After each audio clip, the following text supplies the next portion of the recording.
promotor de justiça e defesa do patrimônio público e do consumidor da comarca de Limeira, Dr. Luiz Alberto Bevilacqua.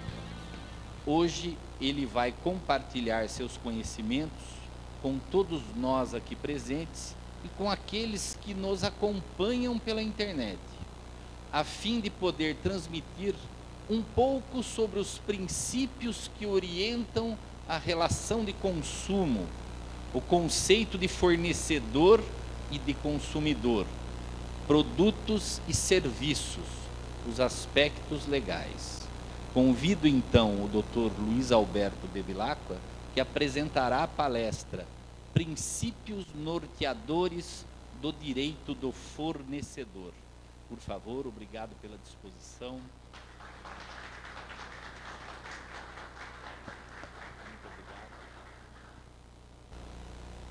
A nossa legislação consumerista, ela é muitas vezes interpretada para a parte mais frágil da relação. A parte mais frágil da relação, todo mundo sabe que é o nosso consumidor. Mas nós não podemos ter posicionamento arcaico e retrógrado de sempre agraciar o consumidor e nos esquecermos também da outra parte imprescindível desta relação, que deve ser harmônica, que é o fornecedor, o produtor, o comerciante, o distribuidor, o importador, o exportador, enfim, aquele que está no outro canto da relação, que se não for cuidado, não for tutelado, todos vão perder. Não existe desenvolvimento econômico, não existe livre iniciativa, se as regras não forem justas, não forem regras equânimes neste jogo comercial orientado por uma legislação forte. Hoje, infelizmente, é visto o CDC, Código de Defesa do Consumidor, como é vista a CLT. Os juízes têm uma postura mais conservadora em relação ao consumidor, que, às vezes, infelizmente, se dá de esperto e busca nos tribunais uma indenização talvez nem tão justa, pela talvez equivocada interpretação do texto legal. Por outro lado, é importante frisar que esta legislação, ela vem com fulcro na Constituição Federal e no direito e na Código de Defesa do Consumidor, sendo mandamental essa tutela específica em razão desde a Revolução Industrial. As relações comerciais cresceram em demasia desde a Revolução Industrial, sendo mandamental que o Estado fizesse uma intervenção mínima nessas relações privadas para que a própria economia ganhasse. Mas os excessos de ambos os lados devem ser coibidos. Eu pertenço a uma instituição que tem a finalidade constitucional de defender o consumidor, mas também, acima de tudo, o Ministério Público tem a função, o papel de fiscal da lei, de zelar pela fiel aplicação da legislação vigente. Portanto, não é porque o consumidor é a parte mais frágil nesta relação que nós devamos sempre agir de forma draconiana, de forma severa, se esquecendo que um excesso na aplicação da lei pode levar a essa desigualdade, a esse desequilíbrio na balança e todos perdem. E o momento é preocupante, né? Todos nós sabemos aí, de acordo com as últimas notícias, a dificuldade financeira, a dificuldade econômica que o Brasil está passando a enfrentar, sem aqui fazer qualquer apologia eleitoreira. Né? É capa e manchete dos jornais e revistas dessa semana que mais de 83 mil postos foram perdidos, postos de trabalho formal foram perdidos na nação. O setor automotivo botou na rua mais de 6.500 pessoas, o desemprego está voltando a bater a porta e todos nós sabemos que desemprego gera menos consumo, gera menos lucro aos empresários, gera mais problema judicial. Daí porque a importância do tema escolhido por vocês. O direito do fornecedor, o direito daquele que presta o serviço, que entrega o produto. E esse direito está esculpido na mesma legislação que veio para proteger o consumidor no Brasil.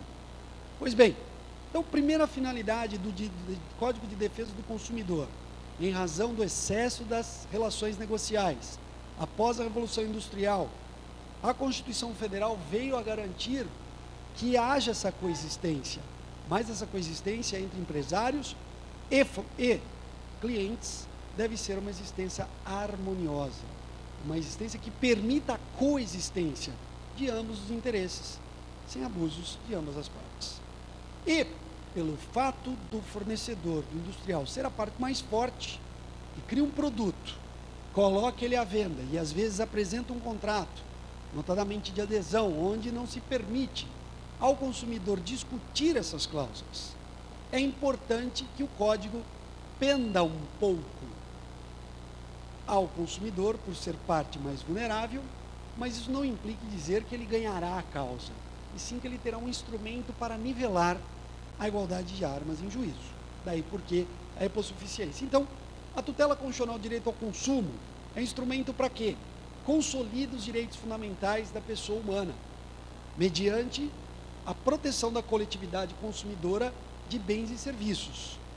Mas é importante frisar, a nossa Constituição Federal determina que nós que devemos construir uma sociedade justa, livre e solidária.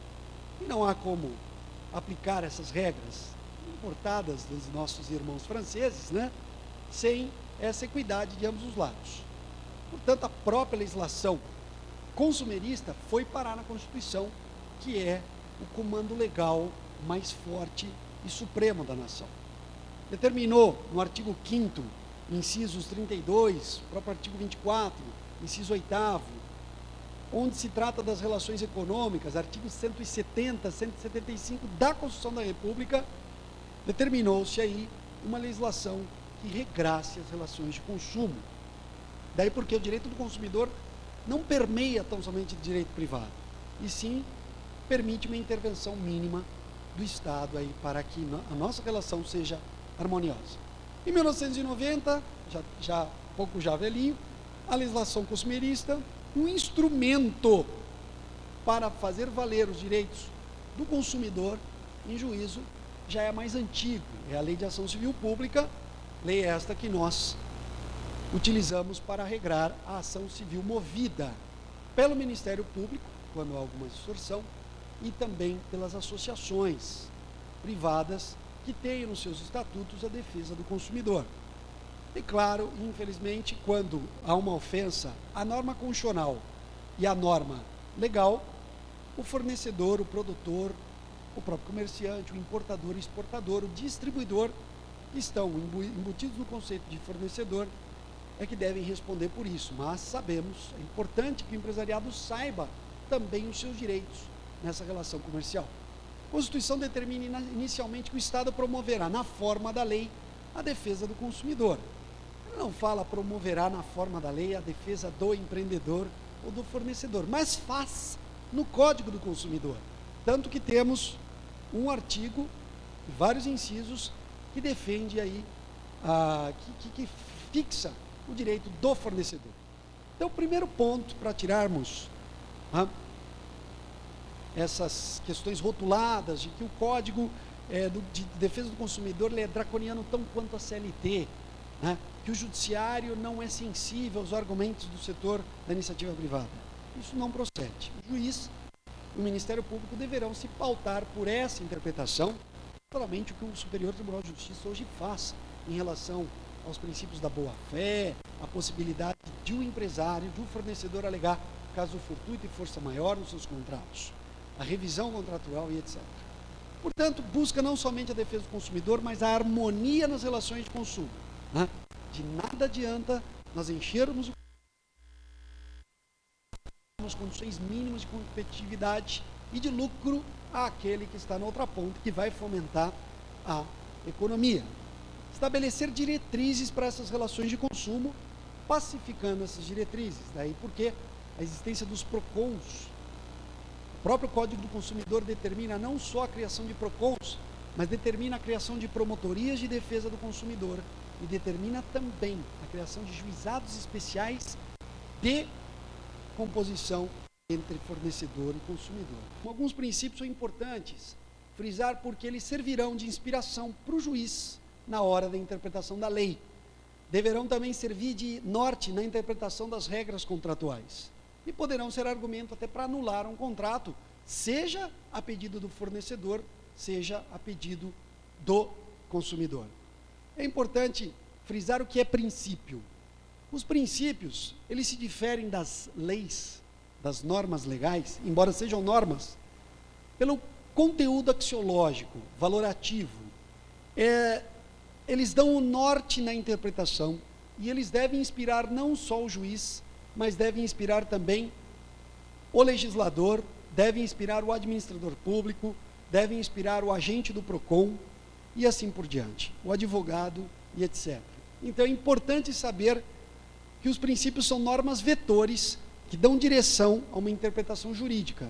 E a nossa Constituição Federal traz princípios e o nosso Código de Defesa do Consumidor também traz princípios que vão coobrigar fornecedores e consumidores, né? Importante para ambos. Portanto, esses princípios são conjuntos de ideias que servem de fundamento, de alicerce para as normas jurídicas. Os princípios são, como eu disse, carregados de axiologia, de valoração, né? De carga política, jurídica de determinada sociedade. E no caso do direito consumerista, né? Os princípios são normas vetores daquilo que a Constituição nos determinou. Portanto, qualquer legislação que seja superveniente, a Carta de 88, que desrespeitar os princípios, poderá ser declarada como inconstitucional, se ela desequiparar essa relação em demasia, até em relação ao consumidor. Nós temos aí, pelos princípios da República Federativa do Brasil, no artigo 3º, no início da Constituição Federal, a determinação de que nós, sociedade brasileira, passemos a construir uma sociedade livre, justa e solidária. Outro princípio que se busca muito é o princípio da dignidade da pessoa humana, que são os atributos mínimos que qualquer ser humano merece receber. Eu gostaria de chamar a atenção em relação ao princípio da igualdade. Já Rui Barbosa taxava o princípio da igualdade pela definição inversa. O princípio da igualdade é tratar igualmente os iguais. Na verdade, temos que definir da forma inversa. Igualdade é tratar desigualmente os desiguais na medida de suas desigualdades. Então, primeiro ponto, o fornecedor, ele está em pé de igualdade, em condições de igualdade ao consumidor, quando ele coloca um produto, fabrica o produto, o expõe através da publicidade e o comercializa, sem contar o poderio econômico, ele está numa pequena desvantagem, na verdade vantagem, em relação à clientela. Porque ele domina o produto, ele traça as regras, ele põe o preço e o expõe. Daí porque o Estado precisa intervir um pouquinho para dar limites a essa forma, a evitar a vinda de produtos nocivos ou perigosos, a determinar que as cláusulas sejam expressas, que o consumidor fique ciente, evitar cláusulas abusivas. Daí por que essa pequena intervenção? Mas a igualdade também se aplica a todos, porque o caput do artigo 5º da Constituição nos elenca os bens valiosos, mais valiosos do povo brasileiro. Todos nós, comerciantes e consumidores, somos iguais perante a lei, sem distinção de qualquer natureza, garantindo a brasileiros e estrangeiros direito ao quê? A vida, a liberdade, a igualdade, a segurança e a propriedade. E a nós nos interessa o direito constitucional à propriedade. Os senhores têm uma propriedade, móvel ou imóvel, e vão comercializá-la. Portanto, qualquer ofensa a esta propriedade também é ofensa ao direito constitucional do fornecedor, que existem bens que estão sendo comercializados. O Código de Defesa do Consumidor garante um ponto de equilíbrio, tratando desigualmente os desiguais, na medida de suas desigualdades, né? Vejam lá no artigo 4º, inciso 3º, que o legislador ordinário determinou que se a harmonização dos interesses dos participantes da relação de consumo, compatibilizando a proteção do consumidor com o desenvolvimento econômico e tecnológico, de modo a viabilizar os princípios nos quais se funda a ordem econômica. Sempre, e aí vem um princípio que eu chamo a atenção: boa-fé e equilíbrio nas relações entre consumidores e fornecedores. Toda vez que os nossos contratos, os nossos produtos, a nossa publicidade venha engajada com boa-fé, honestidade, lealdade, é muito difícil que, se o consumidor descumprir a sua parte, que os senhores sejam responsabilizados. Não serão, porque o jogo foi limpo. Isso para tudo: boa-fé, honestidade, lealdade, sinceridade. O produto é esse e o produto faz isto. A garantia de tanto, e ele tem essas características. Cumpriu? Pode chiar a parte contrária, pode inventar, que se o judiciário, através do seu magistrado preparado, fizer a fiel interpretação e a mais contemporânea interpretação jurisprudencial, certamente os senhores terão êxito. Portanto, não só consumidor, mas fornecedor está protegido pelo Código. Direito ao sigilo é um direito, princípio não só de cada povo brasileiro, mas do fornecedor. É assegurado a todos o acesso à informação, resguardado o sigilo da fonte quanto necessário exercício profissional. Esse sigilo da fonte não é só para jornalista, é sigilo também do segredo industrial, sigilo da fórmula, né? E assim por diante. A Constituição não se resume a tão somente a questão da privacidade do indivíduo. Da mesma forma, no artigo 5º, no rol dos direitos fundamentais da Constituição Federal, outorga aos autores pertencente ao direito exclusivo de utilização, publicação e reprodução de suas obras, transmissível aos herdeiros pelo tempo que a lei fixar. Direito constitucional esse outorgado ao quê? Às editores, às empresas que vão comercializar obras intelectuais. Os fornecedores de obras em relações têm a liberdade de dispor, vender, ceder, permutar direitos de utilização e publicação e reprodução do trabalho. A questão aí das questões das biografias não autorizadas fica para uma outra discussão, mas é garantia constitucional outorgada ao fornecedor. Artigo 5º, 29. A lei assegurará autores de inventos industriais privilégio temporário para sua utilização, proteção às criações industriais, à propriedade das marcas, nomes de empresas e outros signos distintivos, tendo em vista o interesse social e desenvolvimento tecnológico e econômico do país. É importante asseverar que nenhuma produção terá garantia de propriedade exclusiva perpétua. Cai no domínio público, de acordo com os prazos fixados em lei, mas é outra garantia constitucional outorgada aí ao fornecedor. A questão da automação das indústrias é algo que a Constituição Federal também faz a previsão, mas ela garante aos trabalhadores urbanos e rurais uma proteção à automação para que nós não mecanizemos todo o país, deixando de lado o trabalhador braçal. Por isso que a Constituição também faz determinada proteção, mas proibindo aí uma automação completa, que o Japão provavelmente hoje não faz, né? Pois bem, primeiro princípio que deve ser observado ao fornecedor e não só ao consumidor, seja em âmbito judicial, obviamente, mas eu queria dar ênfase a esse princípio ser respeitado por órgãos administrativos que são o PROCON. O PROCON é um órgão público, geralmente que age por delegação, regulamentação do Ministério da Justiça, coordenado nos municípios, de defesa do consumidor, e é onde o cliente, consumidor, bate as portas num primeiro momento. No segundo momento, ele bate as portas do Ministério Público. E lá é mais formal, porque pode se deflagrar um inquérito civil. Mas é importante que os PROCONs outorguem e respeitem ao fornecedor o contraditório e a ampla defesa, porque esta ampla defesa ela não é determinada tão somente em juízo. Diz a Constituição Federal que os litigantes de processo judicial ou administrativo e aos acusados em geral serão assegurados o contraditório e a ampla defesa, com os meios e recursos a elas inerentes. Antes da aplicação das multas, antes da aplicação de comunicação ao Ministério Público, deve o PROCON ouvir o empresário antes de soltar alguma notícia que o desmoralize e até faça ele perder muitos clientes. Vocês sabem, o consumidor, quando cai na desconfiança, o fornecedor cai na desconfiança, às vezes a bancarrota é a única consequência, e consequência certa. Então é importante que os PROCONs respeitem esse direito constitucional do fornecedor, ouvindo-o para ver se aquilo realmente procede, e às vezes até buscar uma conciliação. Em relação ao Ministério Público, é importante frisar a seguinte questão. O inquérito civil é um instrumento, é um procedimento administrativo exclusivo do Ministério Público destinado a apurar uma ofensa ao interesse difuso e coletivo. O que são esses interesses difusos e coletivos? Interesses difusos são os interesses que pertencem a um sem número de indivíduos não determinados. Você não consegue identificá-los. E nós, promotores, só atuamos na defesa dos interesses difusos, não dos interesses individuais.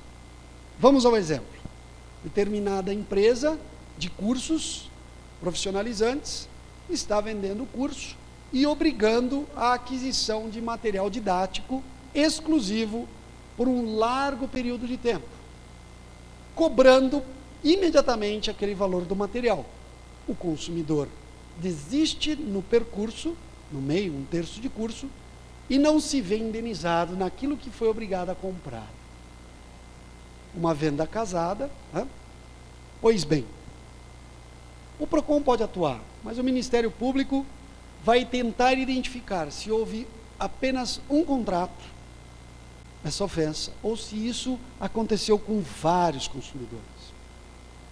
Se for uma relação negocial de 1 ou 2 casos, vocês não terão atuação ministerial, porque ele vai atuar em interesse difuso ou coletivo, um sem número de pessoas atingidas, uma publicidade enganosa, como por exemplo, um outdoor que esteja lá negociando veículo Gol por R$2.000, houve um erro de grafia e na verdade era R$22.000, faltou um 2 ali, e aquela publicidade ficou por tempos. O Ministério Público vai investigar esse tipo de conduta, não as relações negociais entre um consumidor e um fornecedor, onde não há outros reflexos na coletividade.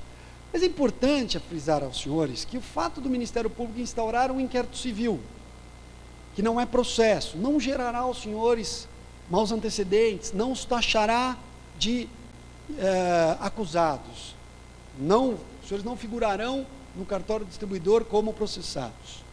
Então, somente o procedimento administrativo para apurar se houve lesão à prática ou prática abusiva ao direito do consumidor. Mas não há contraditório. Não se outorga que vocês se defendam com o advogado. Isso não é obrigatório, embora os atos normativos do Ministério Público nos determine que vocês sejam comunicados para se manifestar. E isso é uma forma de defesa, se houve a parte contrária, para que ele dê a sua versão dos fatos. Portanto, o princípio do contraditório ampla defesa, a bilateralidade, não é determinada somente em ação judicial, mas também em procedimento administrativo, frisando que no inquérito civil não há contraditório. Chamamos de contraditório diferido. O que quer dizer? Joga-se a discussão com defesa, ampla defesa técnica e bilateralidade de atos à questão judicial, ao momento judicial, ao contraditório. Bom, o que é fornecedor? Será que o profissional liberal é fornecedor? Será que o mascate é um fornecedor? Será que aquele que distribui, presta um serviço gratuito é fornecedor? A lei nos dá a definição do que é fornecedor. Então, o artigo 3º do Código determina toda pessoa física ou jurídica, de direito público ou privado, ou seja, o poder público pode ser consumidor ou fornecedor, dependendo de alguma questão imprescindível, de uma questão imprescindível que está na definição. Entes despersonalizados. O Ministério Público é um ente despersonalizado. Mas será que o Ministério Público pode ser fornecedor? Não. Por quê? Não basta que sejamos pessoa física ou jurídica, pública ou privada, nacional ou estrangeira, entes despersonalizados, mas temos que desenvolver atividade de produção, montagem, criação, construção, transformação, importação, exportação, distribuição, comercialização de produtos ou prestação de serviços, com que? Ao destinatário final, buscando lucro. O Ministério Público não pode fazer nada buscando lucro, mesmo que ele ganhe uma ação consumerista de um acidente de uma companhia aérea ou de uma multinacional montadora de veículos, e essa verba seja milionária, não terá lucro algum para a instituição, não haverá rateio de honorários. Essa verba será destinada a um fundo de reparação de bens lesados, que servirá para investimento no âmbito do consumidor no Brasil, regrado por lei e fiscalizado por um conselho, onde tem representantes da iniciativa pública e privada. Portanto, não tem lucro, não pode ser aí taxado como fornecedor.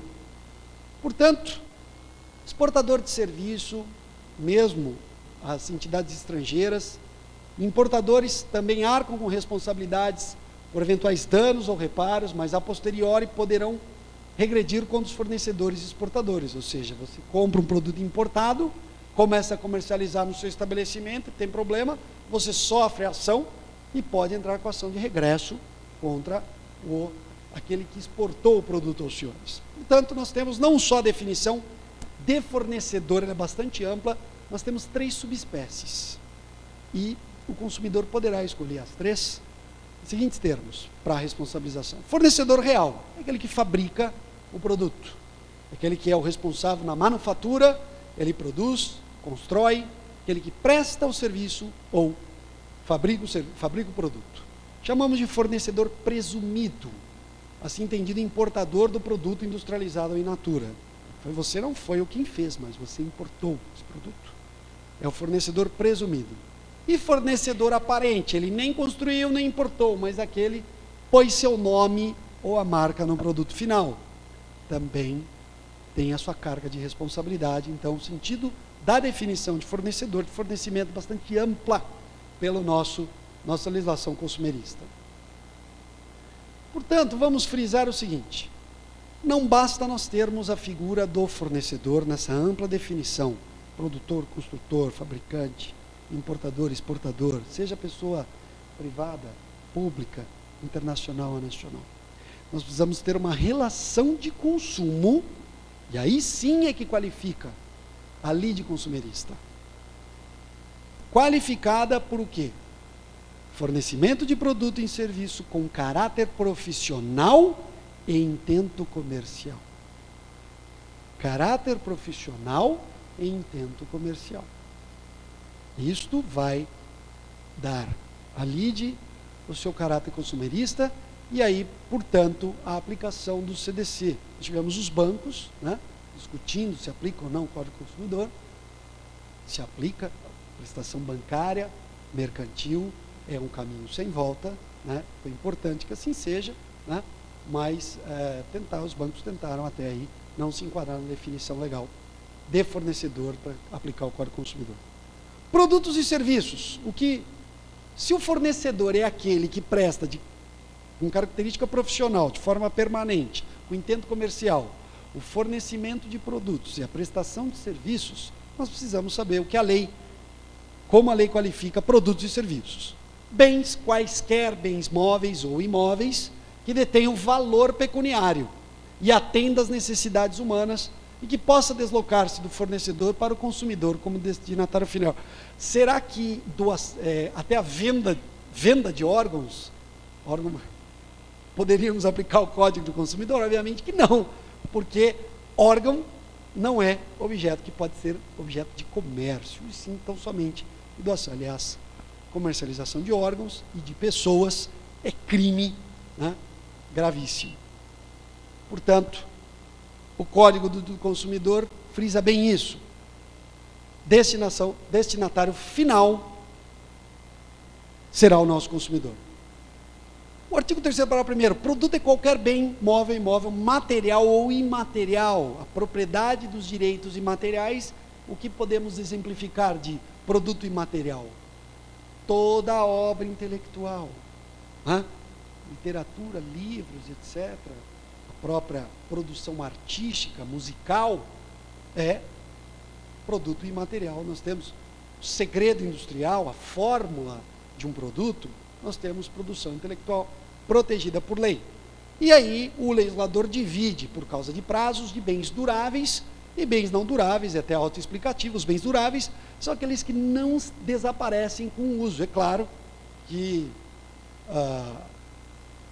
uma caneta pode desaparecer, a carga, né, e a própria estrutura da caneta em milhões de anos, né, mas não se autoexaurem com o uso contínuo. Um carro, uma geladeira, uma casa, são bens duráveis, e os bens não duráveis, são aqueles bens perecíveis, são aqueles que se exaurem com o uso, não tem durabilidade, a usança se extingue, pelo menos vai extinguindo com o uso. Gêneros alimentícios, sabonete, pasta, shampoo e etc., são taxados como bens duráveis, daí porque estão como objeto de defesa do consumidor. E os serviços? Qualquer atividade realizada com contraprestação ao pagamento. E aí eu chamo a atenção, né, não só dos serviços, mas também vamos tratar daqui a pouquinho em relação à amostra grátis.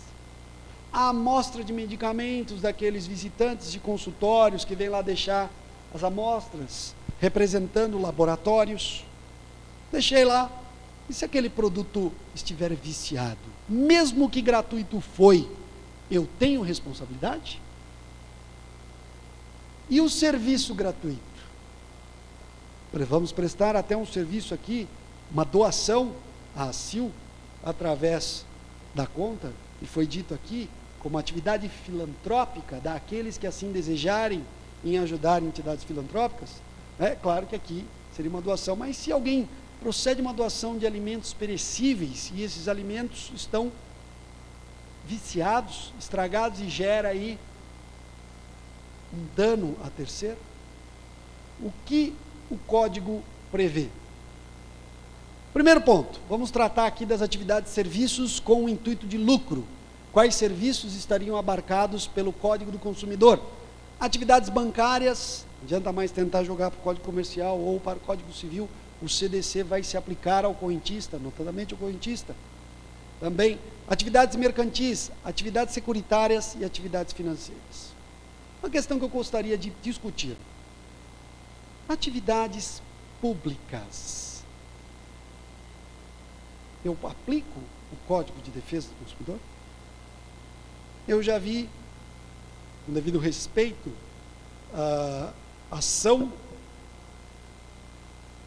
de relação consumerista contra o município de Limeira para exigir remédio, com base no Código do Consumidor.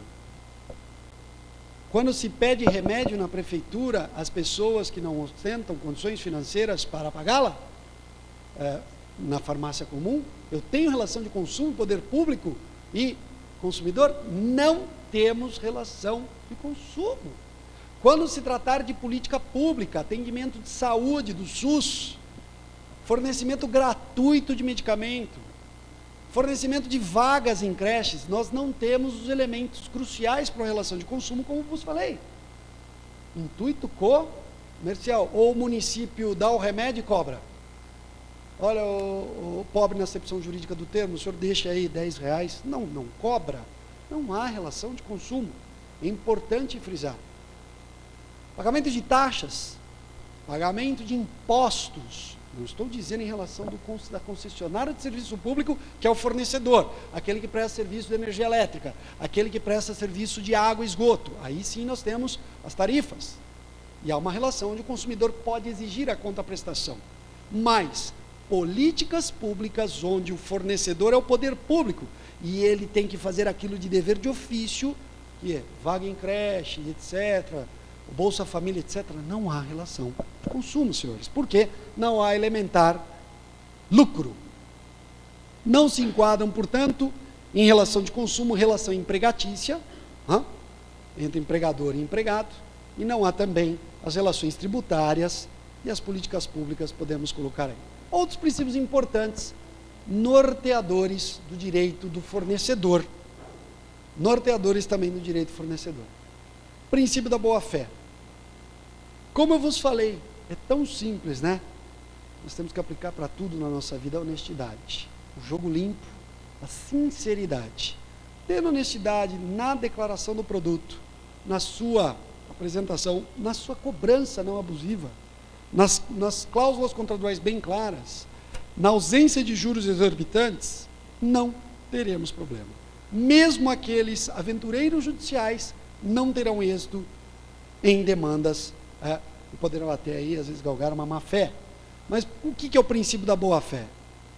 Agir com honestidade, sinceridade, fidelidade, lealdade. É a presunção de agir de acordo com a lei, né?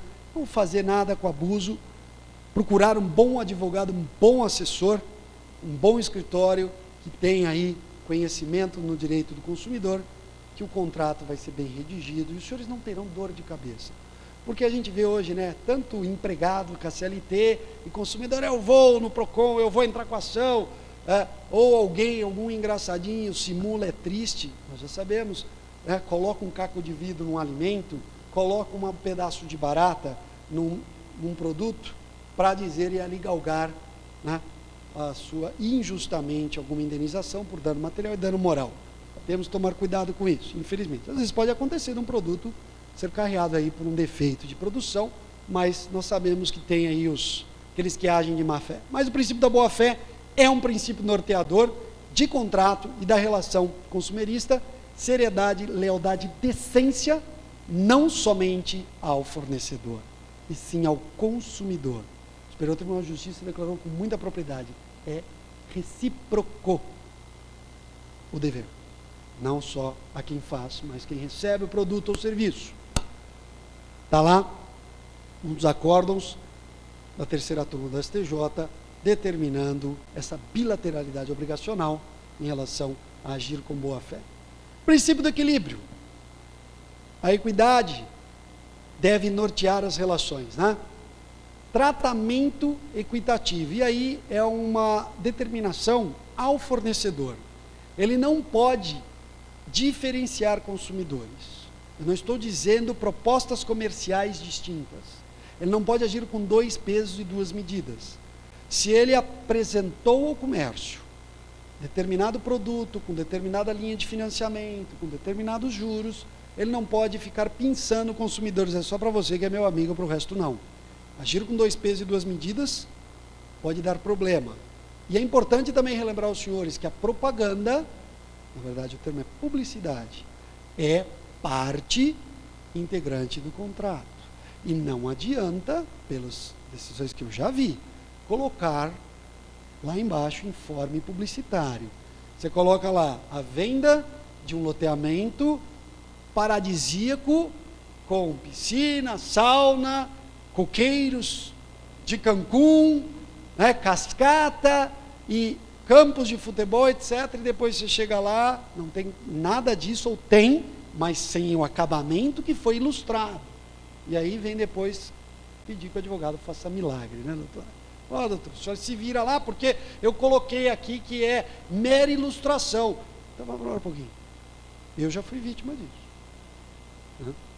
Veio e bati na porta da justiça como consumidor individual para ver meu direito valer. Então, olha, não.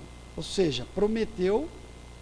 Então, é prudência o quê? Procure um bom escritório para se consultar. O que eu posso prometer? Você pode prometer aquilo que você pode cumprir. Lealdade, sinceridade, boa fé. Ah, posso cumprir? Pode. Então, não adianta, não, mas é mera ilustração. Claro, né? Vamos voltar à questão. Por um erro de grafia, a concessionária contratou um escritório de marketing e lá o veículo prometido de R$22 mil saiu por 2. Estará vinculado? Eu já peguei exemplos recentes de gente que conseguiu comprar nesses Decolar e etc., sites, né?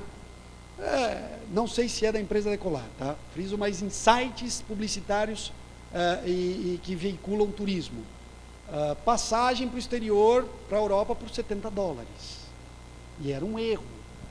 Mesmo assim, a companhia aérea poderia discutir. Era um erro de grafia que não é crível que se valha isso. Ele pode alegar no judiciário? Pode. pode não cumprir, o fornecedor pode não cumprir. Houve um erro, o erro foi do prestador de serviço, da empresa de marketing, e eu não vou. E se forem acionados, entrar com ação de regresso contra quem fez a publicidade dita enganosa. Não, está aqui, todo mundo sabe.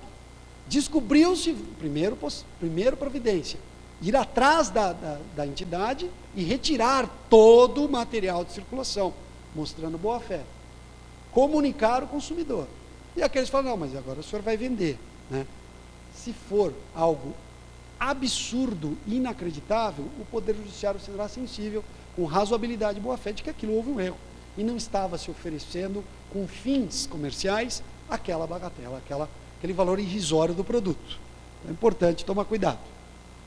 Mas a equidade, o equilíbrio, determina que, se praticou juros e encargos de certa monta, deve aplicar aos demais consumidores, tá? Isso não quer dizer dos descontos. Olha, eu fiz esse desconto X porque ele pagou à vista, né? Ah, mas se o outro consumidor eu também quero e pago à vista, tem que fazer tanto por tanto, porque o princípio do equilíbrio é um dos princípios norteadores da relação de consumo. Não podemos desprezar grau de risco, grau de elasticidade de prestação, local e formas. Aí sim os senhores podem agir com outro peso.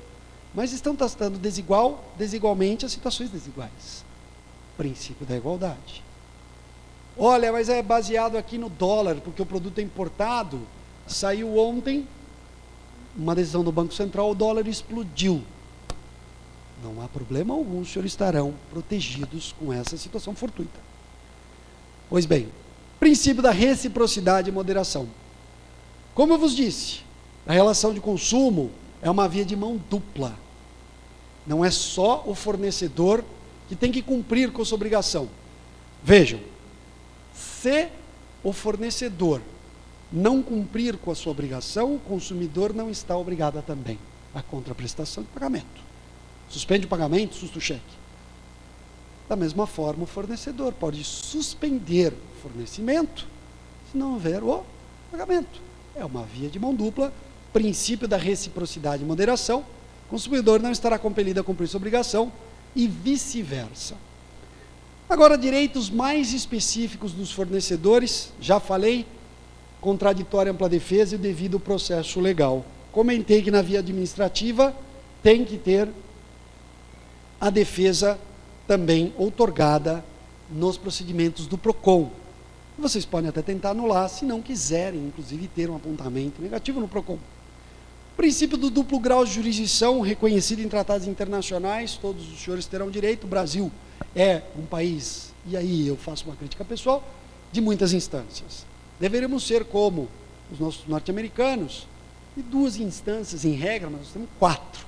Embora, academicamente falando, é primeiro e segundo grau, Superior Tribunal de Justiça e Supremo Tribunal Federal, na prática, todos esses tribunais viraram instâncias recursais, o que demora muito para que uma decisão termine e se pacifique o litígio. Isso é ruim para o Brasil. Muitos órgãos internacionais privados não vêm e se solidificam na nossa terra por uma insegurança jurídica, por um tempo de litigiosidade não razoável que hoje para ir até de 10 a 15 anos no âmbito civil, o que é um absurdo, mas direito ao duplo grau de jurisdição, discutir a questão até o STF. Friso que a lei federal, o guardião da lei federal, o Superior Tribunal de Justiça, é ele que é o destinatário em regra, quase final, do direito federal em relação à interpretação do Código de Defesa do Consumidor. Havendo questionamento de princípio constitucional, a demanda vai aportar no Supremo Tribunal Federal. Pergunto-lhes, nós temos que exaurir a via administrativa, ou seja, para que o fornecedor bata a porta do judiciário, ou o consumidor ele tem que discutir tudo no PROCON? Não, não é obrigado a exaurir via administrativa. Se o consumidor quiser ingressar direto com a ação, sem reclamação no PROCON, pode. Sem reclamação no Ministério Público, pode. O fornecedor também. Mesmo porque não tem um órgão de reclamação do fornecedor, né? Você não vai ao PROCON reclamar do cliente. Mas é importante frisar que no Brasil, a única forma, você não está obrigado só a título de curiosidade, alguém poderia me dizer qual a única hipótese que você é obrigado a discutir na via administrativa? Você é obrigado a bater na porta de um órgão não judicial antes de entrar com a ação. Alguém se lembra? Na justiça desportiva, o direito desportivo você tem que discutir nas instâncias desportivas antes de levar a questão se o árbitro roubou ou não para o Poder Judiciário, ou se aquele jogador vai ficar de gancho ou não vai ficar de gancho, ou excedeu a violência esportiva e está expulso. Então, a justiça desportiva é o único exemplo. O resto, todas as questões, vocês podem bater direto na porta do Poder Judiciário. Pois bem, gratuidade no serviço.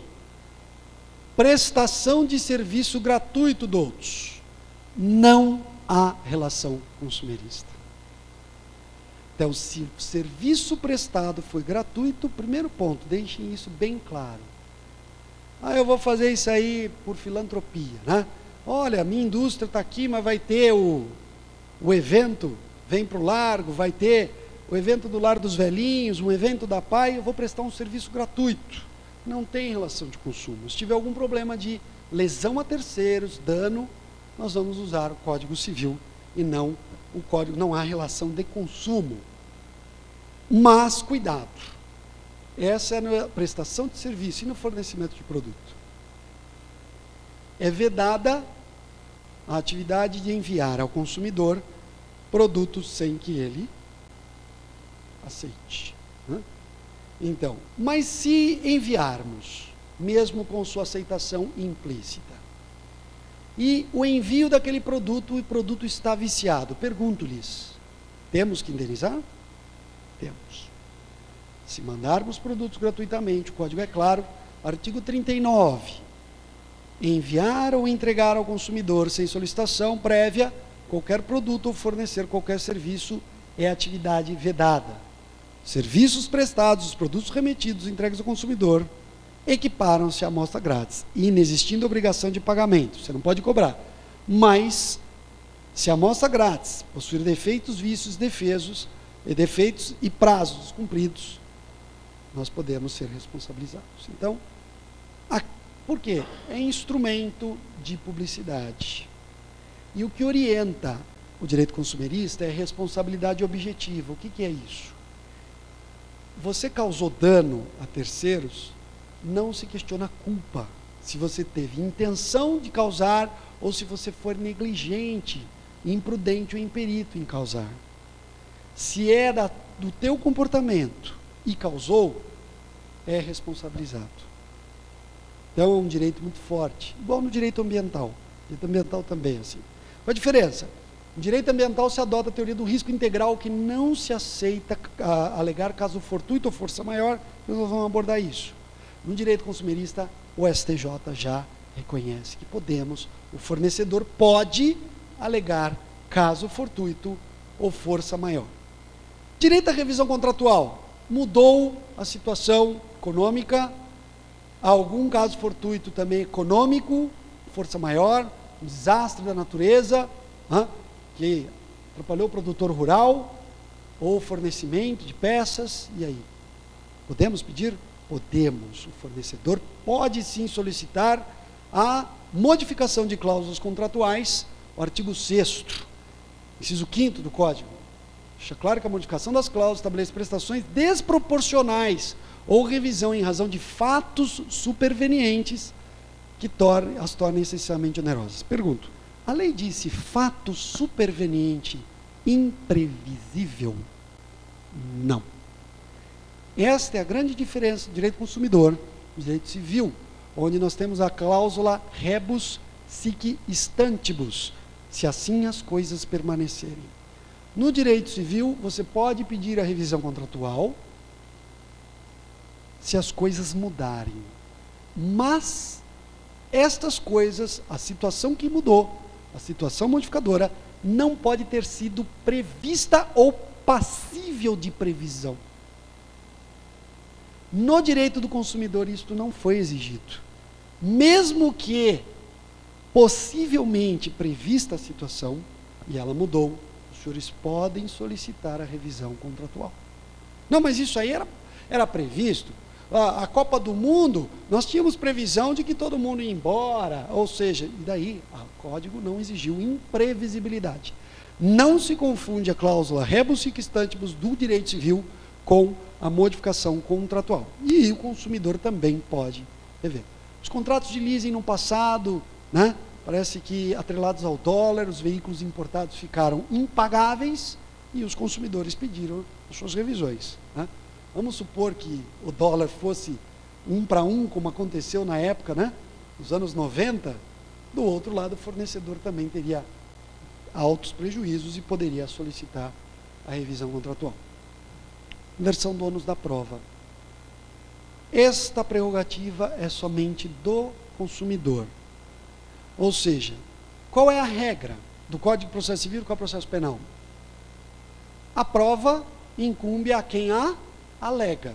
Eu aleguei algo, eu provo o que eu falei. O consumidor, por ser uma parte mais fraca, tem o direito à inversão do ônus da prova. Ele alega, olha, ele é que me impôs tudo isso, eu não pude discutir, ainda ficou com os meus documentos. Mas que prova que o senhor tem disso? O senhor não tem nenhum contrato? Ele tem o contrato. Não, mas o senhor que está alegando, o senhor tem que provar junto o contrato. O senhor que é o autor da ação. Infelizmente, os senhores vão ter que juntar um contrato, porque ele é a parte mais fraca. Isso às vezes acontece. Então, se vocês estão escorados na boa fé, na lealdade, na sinceridade, no justo preço, na livre concorrência, não terão problemas em apresentar. Mas é importante frisar, o juiz terá que fundamentar a inversão do ônus na prova. Não pode fazer assim, é consumidor, vírgula, inverte. Ele tem que falar, por ser consumidor e a situação aqui é uma situação desigual, deve, portanto, ser invertido o ônus na prova. Não é por si só, é consumidor, inverte. Alguns fazem isso, está errado. E no processo administrativo no PROCON, é passível essa aplicação? Não. Inversão do ônus na prova, o texto é claro, somente no processo judicial. No processo administrativo, não, está lá, vejam o texto. A facilitação da defesa de seus direitos, inclusive com inversão do ônus na prova, a seu favor no processo civil. Não fala no processo administrativo. Então, a prerrogativa do consumidor da inversão do ônus na prova, só numa ação judicial. Porque está lá, a regra normal, o autor deve provar fato constitutivo de seu direito. Então, às vezes, ele não tem o contrato, não tem o fato constitutivo, vocês que tem, ele fala ao fornecedor, você vai apresentar. Vai ter que apresentar. Mas somente no processo civil. Quem é responsável pelas informações do produto manufaturado, do produto formado? O comerciante ou o fornecedor? Você compra de determinado fabricante, está lá, dá o problema, ele apresenta. Quem que é o primeiro a ouvir a besteira? O comerciante. Por isso que a gente até torce que as empresas prestadoras de serviço, de TV a cabo, etc., tenham os seus guichês nas cidades, para que você possa falar não com uma máquina, mas, ou com um atendente, falar com um representante, importante. Mas os senhores não são culpados. Às vezes o fabricante é o culpado. Mas o que diz o código sobre isso? O artigo 8º, responsabilidade do fabricante pelas informações. É quem faz o produto que deve deixar a informação clara sobre risco à saúde, segurança de produtos, devendo essas informações serem claras e precisas. E o comerciante? E se o consumidor demanda o comerciante? O que ele faz? Você que me vendeu, é você que eu vou cobrar. É você que eu conheço, é você que mora aqui, você que está com estabelecimento aqui, você tem RG, SIC, local certo determinado, você vai ser citado. E aí? Podemos impedir? Não podemos impedir, mas podemos chamar o fornecedor para ocupar o banco dos réus e pagar por aquilo que ele deve, né? Responsabilidade civil pelo dano causado, como eu já vos disse, ela é objetiva. Responsabilidade objetiva, eu não vou poder alegar, olha, foi uma imprudência, olha, eu não quis gerar esse dano. Discute só se fez e se o resultado veio da sua ação. Mas, como eu vos disse, no direito ambiental, no direito nuclear, acidentes aéreos, nós não podemos alegar nem caso fortuito ou força maior. No direito consumerista podemos. Então, é passível a alegação de caso fortuito e força maior, e ainda nessas situações. Então vejam, o comerciante, em regra, vai ter que responder pelo risco da sua atividade econômica, mas responderá o comerciante se o fabricante, construtor ou produtor ou importador não puderem ser identificados. Então é importante a gente só comprar, comercializar produto de gente que nós podemos identificar. Se o produto fornecido sem identificação clara ou do seu fabricante, produtor, construtor ou importador, nós vamos responder pela imprudência, negligência e perícia do fabricante. E também, se nós, embora recebamos o produto íntegro, não conservarmos adequadamente. Aí é dever nosso, comerciante. Então, nessas situações. Fora dessas situações, o fabricante da mercadoria é que deverá arcar com isso. Posso avocar o direito de preferência? O que é isto? Olha, senhor juiz, cobra dele. Podemos chamar primeiro, se ele for identificado. Então, prudência. Só comprar de quem está estabelecido, CNPJ. Bom, os senhores têm meios para saber de quem é salubre ou não no meio comercial. Já enveredando ao final, quando que nós não precisamos indenizar? Sempre se fala, olha, todo consumidor tem direito à reparação do dano moral e material. O Brasil ainda não chegou no costume norte-americano que as indenizações são milionárias e quebram. Existem parâmetros que a jurisprudência fixa, dano moral puro, etc., não vem ao caso, mas quando é posta ali em juízo, se não tomarmos cuidado, a conta pode ficar cara. Mas quando nós não precisamos indenizar o fato de um produto mal, um produto viciado ou um serviço mal feito, fabricante, construtor, produtor, importador, só não será responsabilizado. Temos 3 hipóteses do Código de Defesa do Consumidor e 2 hipóteses do Código Civil, que podem excluir a responsabilidade do fornecedor. Se eu provar que eu não pus no mercado, se eu provar que, embora tenha colocado, esse defeito não existe, pode ter laudo equivocado, opinião equivocada, concorrente mal intencionado, ou que o consumidor ou terceiro foi aquele que teve culpa exclusiva. Quem já visitou a Norte América, como dizem os mais conservadores, vai ver assim, mas por que está no copo assim de café do McDonald's, Favor não dirigir, não consumir quando estiver dirigindo. Porque já tiveram ações de dirigir naquelas SUVs, queimou a mão e comprou o McDonald's. Culpa exclusiva do consumidor. O consumidor teve acesso às regras e não utilizou o produto nos termos da regra, ele é causador exclusivo daquele dano.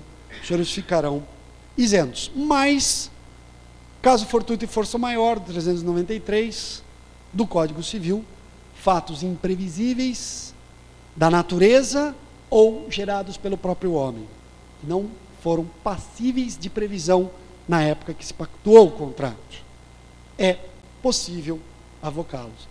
Já questionaram isso? O Superior Tribunal de Justiça disse, embora não esteja no Código do Consumidor, não está proibido. Então, o caso fortuito e força maior pode ser alegado pelo fornecedor. Então, senhores, direito de regresso já falei. Uma vez paga a conta, quando o terceiro é o responsável, no caso daquele fabricante desidioso, que não foi identificado, pagamos, poderemos cobrar a conta daquele que foi realmente o causador do dano. Portanto, era o que eu tinha que falar em relação ao direito do fornecedor. Aqui está meu e-mail, telefone da Promotoria de Defesa do Consumidor, sempre aberta a esclarecimento de dúvidas, seja do consumidor, seja do fornecedor, porque eu volto a frisar, a legislação que veio não foi para coá-los, e sim para harmonizar a relação entre consumidor e fornecedor, porque é um casamento e ambos são imprescindíveis para a coexistência de ambos. E se a balança da justiça pender para um dos lados, os dois vão perder. É importante que o Código do Consumidor seja interpretado corretamente, sem ditadura, sem interpretação draconiana, para que ambos possam atingir os seus fins, quais sejam o fornecedor ter o seu lucro, crescer, e o consumidor ter os seus bens e serviços da vida de forma prazerosa e que a consuma aí com alegria. Muito obrigado pela atenção, e o Ministério Público do Estado de São Paulo está sempre à disposição do empresariado para contribuir da melhor forma. Muito obrigado.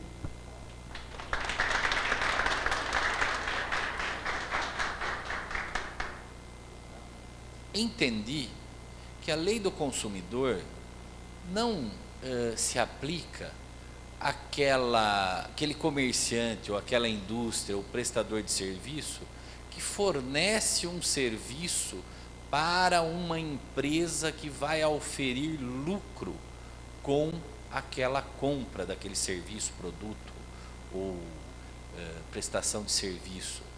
Isso, o meu entendimento... Na verdade, o consumidor será aquele destinatário final do produto. Se você fizer um contrato de relação de consumo, seu destinatário final daquele produto, a relação de consumo tem que ter intuito de lucro. Não, o comerciante não é um consumidor. Se então, a indústria vender, daí é o Código Civil que... exatamente, em regra, sim. Muito obrigado. Perguntas abertas, por favor. Boa noite. O doutor vê alguma solução no fim do túnel para os brasileiros na questão, por exemplo, dessas duas instâncias? Quer dizer, essa demora nos processos seria uma reforma no judiciário ou não? Nós temos uma solução? O que o senhor pensa? O que o doutor pensa disso? Eu acredito que temos. E ela deve partir, infelizmente, as ruas de julho de 2013, junho de 2013, estavam clamando também por uma reforma processual. Os juízes são escravos da lei, com o poder de interpretá-las, mas são. Essa sistemática recursal talvez venha de ranços da época da ditadura, de direitos dos brasileiros que foram sufocados. Eu acredito que veio um inflacionismo do garantismo brasileiro, ou seja, se deu muito direito e não se deu estrutura. E, para e passo, mas de forma muito lenta, buscou-se uma desburocratização com os juizados especiais. Você pega o tempo dos juizados especiais, você pega o tempo de uma justiça comum, não dá para comparar. Tribunais como o Supremo Tribunal Federal, que deveria só discutir quando a questão relevante fosse pertinente à ofensa à Constituição Federal. Só isso. Não é o que a gente vê. O Supremo vira uma instância recursal normal em muitos casos, principalmente na liberdade. Ou quando não vira, se bate às portas. Recurso para receber recurso do outro recurso que não foi recebido. Então, um bom escritório, dentro da boa-fé, ele tem o sistema recursal à sua disposição, tem a lei vigente, ele vai se valer disso. E às vezes ele vê que o direito da parte não tem solução de defesa, mas ele tem a via processual. Então ele procrastina dentro da ética e da boa-fé, porque é direito dele, está vigente, ele dá ao cliente uma outra solução. Olha, o tempo, eu te dei fôlego, te dei sobrevida. Isso não é bom. Isto afugenta grandes corporações, sejam de brasileiros, sejam de estrangeiros, não traz riqueza para o Brasil. Hoje nós vemos também o poder público como o maior réu nas demandas, precatórios, que é o direito do povo em receber do poder público, não são pagos. O não pagamento de precatório é desrespeito à Constituição Federal, dá caso até de intervenção federal. Isto nunca a gente vê. Juros abusivos que são aí permeados por bancos, que tem a Constituição Federal determinando 2% ao ano, não são respeitados. Então, essas coisas precisam ser trazidas ao novo debate, junto com a reforma política. Então, é importante que os brasileiros aproveitem a época das eleições para cobrar de seus candidatos. É triste, nós vemos hoje na Folha de São Paulo, o senador Pedro Simão abandonando a vida política, dizendo que na sua história, de mais de 30 e poucos anos de vida pública, 80 e poucos anos de vida, ele nunca viu um país assolado em crise de corrupção, de toda sorte. Então, isso tem que ser discutido. O país não está bem. E é importante que a sociedade civil organizada venha discutir. inclusive a comunidade jurídica, juízes, promotores e advogados, em buscar uma legislação hábil. Por que é que vítimas de acidentes aéreos batem à porta do Poder Judiciário americano e não do brasileiro? Aqueles que ostentam condições. Porque é mais rápida e porque às vezes é mais severa. Então, por quê? Algo está errado, senão não sairíamos daqui. Então, para o setor do empresariado também, câmaras de conciliação, câmaras de arbitragem em maior número para essa conciliação, nós estamos caminhando, mas muito devagar. Uma situação em que a gente pega onde o consumidor tem o código, tem o PROCON para se defender de uma situação contra o cliente contra o fornecedor. O fornecedor tendo razão naquilo que ele está falando, ele vai esperar o processo ocorrer ou tem alguma iniciativa que ele possa tomar antes da pessoa falar, eu vou te processar, uma testemunha, alguma coisa ele arruma e que ele se defenda? Veja, você não pode obstaculizar o direito de ação de ninguém, por mais que ele não tenha razão. Se o PROCON é um órgão de fiscalização, tem seus poderes limitados, terminou ali, ele comunica o Ministério Público e permite que a parte vá ao juizado, enfim. O que se pode fazer é se garantir de que o serviço foi prestado nos termos do Código do Consumidor. E caso a demanda avance, buscar as responsabilizações devidas do consumidor. Reconhecimento de má-fé e etc. E até um dano à imagem da empresa se o consumidor abusar em tentar denegrir a imagem do fornecedor. Mas obstaculizar que ele entre com a ação, ninguém pode. Doutor, o que eu vejo de dificuldade e é difícil explicar para os empresários é a inversão do ônus da prova. Porque para inverter o ônus da prova, o empresário ele tem que gastar. Por quê? Ele vai ter que fazer uma perícia para ele provar que não há dano no produto e isso acaba ficando mais caro para o empresário. Eu acho que isso é difícil de explicar e eu acabo não concordando com essa previsão de inversão do ônus da prova. Realmente é mais onerosa, mas bem mais onerosa. O legislador colocou isto pelo reconhecimento fático de que na relação o consumidor é a parte mais fraca. O que eu falei é que não basta o magistrado inverter. Ele vai ter que, no caso prático, mostrar a situação concreta de desvantagem. Por que é que o consumidor não tem aquela prova? Por que é que, nessa situação, quem tem que produzir prova para ambas as partes é o fornecedor? E, às vezes, alguns advogados se esquecem, não questionam, não litigam sobre isso. É importante que exigir do juiz que fez a inversão, que ele fundamente por que fez a inversão. Ela não é automática. Tem que ser fundamentado, porque o artigo 93, inciso 10 da Constituição Federal permite que todas as decisões têm que ser fundamentadas. Então, não é automático. Mas, realmente, às vezes, por essa situação da legislação brasileira e, às vezes, a situação de determinar uma perícia, um acordo é mais vantajoso. Bem mais vantajoso. Aí é agir com inteligência, que o escritório vai orientar. E a procrastinação recursal é outra desvantagem, que eu acabei de falar. Se fosse uma lide rápida, ambas as partes diziam, opa, vamos sentar aqui e vamos conversar.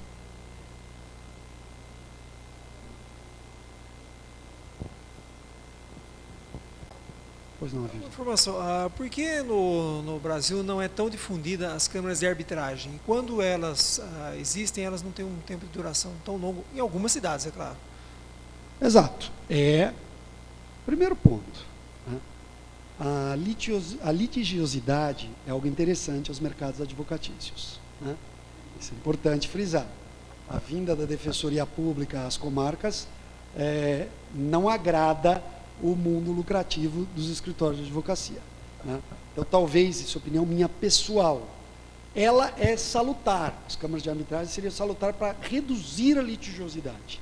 No âmbito criminal e no juizado civil, isso está funcionando. Você tem os juízes, os árbitros conciliadores no âmbito civil, você tem o NECRIM, que está fazendo as conciliações de danos nas ações penais privadas, os crimes de ações penais privadas e nas infrações de menor potencial ofensivo. Mas é um costume brasileiro. Eu acho que tem que se investir para diminuir a carga de litígio do judiciário, que não favorece a ninguém. Favorece aos escritórios de advocacia, sim, porque tendo litígio eles vão cobrar, muito mais caro do que um acordo. mas eu acho que o governo deveria começar a incentivar a instalação na cidade de câmaras de arbitragem. E o setor empresarial, eu acho que é um setor imprescindível em participar numa mesa de negociação e inspirar os governantes para isso.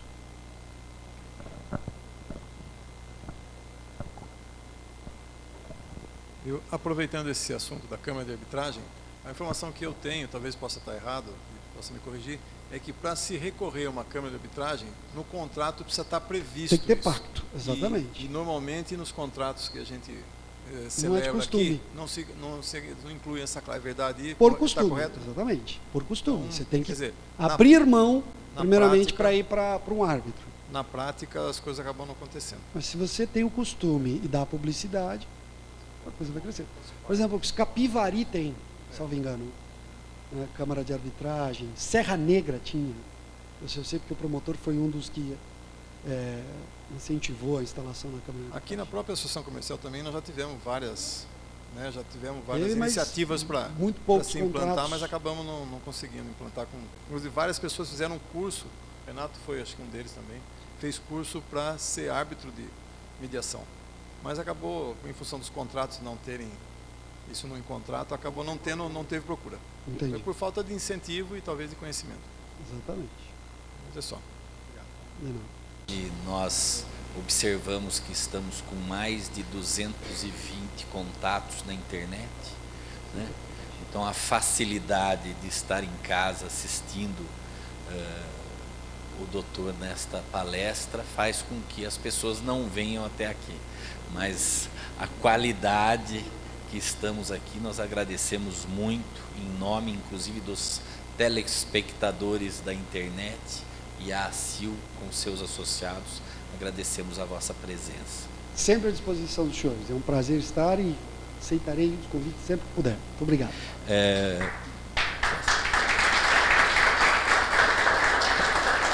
Sempre após a palestra, nós fazemos uma apresentação de todos os participantes. Sou do Buffet Doce Lembrança e também faço parte do núcleo de jovens da ACIL. Boa noite, meu nome é Maurício, sou da empresa Recicla Lâmpadas, presto serviço para a região. Boa noite a todos, meu nome é Vera Matiaso, eu tenho uma empresa uma imobiliária, né? E estou à disposição aqui para o que vocês precisarem. Obrigada. Boa noite, meu nome é Daniela Castro Melo, eu sou sócia do escritório Birajara Gomes de Melo e faço parte do conselho das... Boa noite a todos, Renato Maluf, tenho uma empresa construtora e faço parte da diretoria da ACIL há vários anos e agora no conselho consultivo. Boa noite, meu nome é Robson, sou da BHM Transportes. Boa noite, meu nome é Hélio, eu sou da Vic Modas e faço parte da ACIL na diretoria. Boa noite, meu nome é Danilo Natal, eu sou sócio-diretor da agência de comunicação Plena Sim e estou aí também disposto e aberto a visitas dos senhores para qualquer coisa. Obrigado. Boa noite, meu nome é Alexandre Gaibes, sou proprietário da Suprocer Irrigação. A gente atua tanto na parte agrícola como na parte de paisagismos para empresas, residências, parques e jardins. Boa noite a todos, meu nome é Badi Bechara, Casa Primavera e sou vice-presidente do Conselho Deliberativo da ACIL. José Geraldo Cardoso, fui presidente da ACIL, hoje eu sou diretor também da ACIL. E quero cumprimentar as advogadas hoje do seu dia e os advogados parabenizando o seu dia. Parabéns. Boa noite, meu nome é Cássio, eu sou da Brasveda e comercializo acessórios industriais para as indústrias aqui de Limeira e região. Boa noite, eu sou Cristiano Greve, eu sou proprietário da Cara Amarela, brinquedo e papelaria. Então, se alguém precisar de alguma coisa de papelaria, estamos às ordens. noite, meu nome é Ivanilda, eu sou cofundadora e proprietária da Jaime Brutos e faço parte, convidada pela Vera, do CME, que é o Conselho de Mulheres Empreendedoras daqui da ACIL.